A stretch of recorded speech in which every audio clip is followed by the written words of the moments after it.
वीरेन डंगवाल।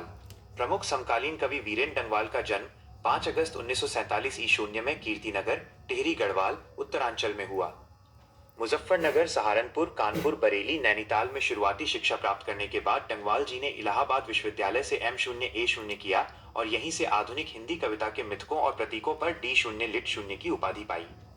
वे 1971 ई0 से बरेली कॉलेज में अध्यापन करते रहे। डंगवाल जी हिंदी और अंग्रेजी में पत्रकारिता भी करते हैं। उन्होंने इलाहाबाद से प्रकाशित अमृत प्रभात में कुछ वर्षों तक घूमता आईना शीर्षक से स्तंभ लेखन भी किया। वे दैनिक अमर उजाला के संपादकीय सलाहकार भी हैं। कविता में यथार्थ को देखने और पहचानने का वीरेन डंगवाल का तरीका बहुत अलग, अनूठा और बुनियादी किस्म का है।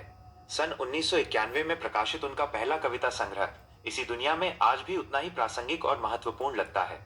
उन्होंने कविता में समाज के साधारण जनों और हाशिए पर स्थित जीवन के जो विलक्षण ब्यौरे और दृश्य रचे हैं, वे कविता में और कविता से बाहर भी बेचैन करने वाले हैं।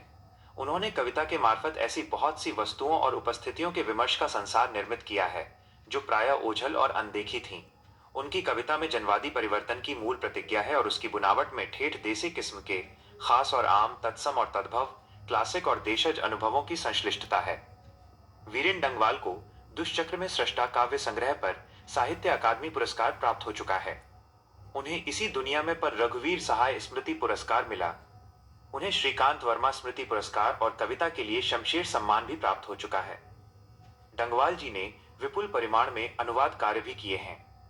तुर्की के महाकवि नाजिम हिकमत की कविताओं के अनुवाद उन्होंने पहल पुस्तिका के रूप में किया।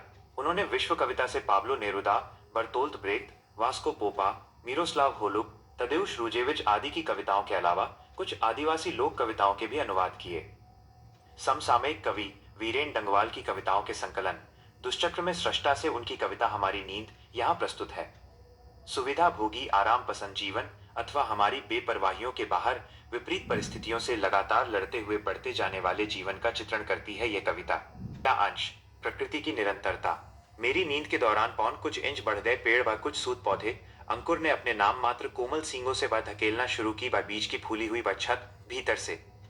अर्थ, कवि कहते हैं कि जब हम सो रहे होते हैं तब भी जीवन थमता नहीं है, प्रकृति अपना काम करती रहती है। हमारी नींद के दौरान पेड़ और पौधे थोड़े और बढ़ जाते हैं।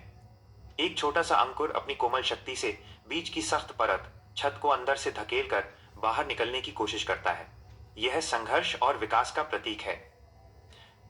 दूसरा अंश, जीवन का चक्र और त्रासदी।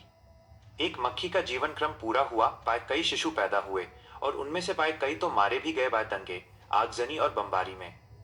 अर्थ, यहाँ कवि समय की गति और समाज की क्रूरता को दिखाते हैं। एक ओर जहां मक्खी जैसा छोटा जीव अपना जीवन चक्र जन्म से मृत्यु पूरा कर लेता है, वहीं दूसरी ओर मनुष्य की बस्तियों में हिंसा का तांडव होता है। कई बच्चे जन्म लेते ही दंगों और बमबारी जैसी मानवीय क्रूरता का शिकार होकर मारे जाते हैं। तीसरा अंश, गरीबों का शोषण और दिखावा। गरीब बस्तियों में भी अपौन धमाके से हुआ देवी जागरण व लाउड स्पीकर पर। अर्थ, कवि व्यंग्य करते हैं कि गरीब बस्तियों में जहां सुख सुविधाओं का अभाव है, वहां भी धर्म के नाम पर शोर शराबा, देवी जागरण, लाउड स्पीकर पर जोर शोर से किया जाता है। यह उन लोगों पर कटाक्ष है जो असल समस्याओं को सुलझाने के बजाय दिखावे में विश्वास रखते हैं। चौथा अंश, अत्याचार बनाम जीवन की जिजीविषा। यानी साधन तो सभी जुटा लिए हैं अत्याचारियों ने, बाइन मगर जीवन हठीला फिर भी बाइन बढ़ता ही जाता आगे बाइन हमारी नींद के बावजूद। अर्थ, अत्याचारियों और शोषकों ने दमन करने के सारे साधन, हथियार, शक्ति जुटा लिए हैं, लेकिन जीवन बहुत हठीला, जिद्दी है। हमारी सुस्ती या लापरवाही, नींद के बावजूद जीवन रुकता नहीं है, संघर्ष जारी रहता है और विकास का पहिया आगे बढ़ता रहता है। अंतिम अंश, प्रतिरोध की शक्ति। और लोग भी हैं, कई लोग हैं अभी भी अपौन जो भूले नहीं करना, बस साफ और मजबूत ब इनकार। अर्थ, कविता एक सकारात्मक और क्रांतिकारी विचार के साथ समाप्त होती है। कवि कहते हैं कि समाज में अभी भी ऐसे बहुत से लोग हैं जो अन्याय के सामने झुके नहीं हैं। वे आज भी अपनी पूरी ताकत के साथ गलत बातों को साफ और मजबूत तरीके से नकारना इनकार जानते हैं। यही लोग समाज में बदलाव की उम्मीद जगाते हैं। मुख्य संदेश, यह कविता हमें सिखाती है कि बाधाएं और अत्याचार चाहे कितने ही बड़े क्यों ना हो, जीवन और न्याय की लड़ाई कभी रुकती नहीं है।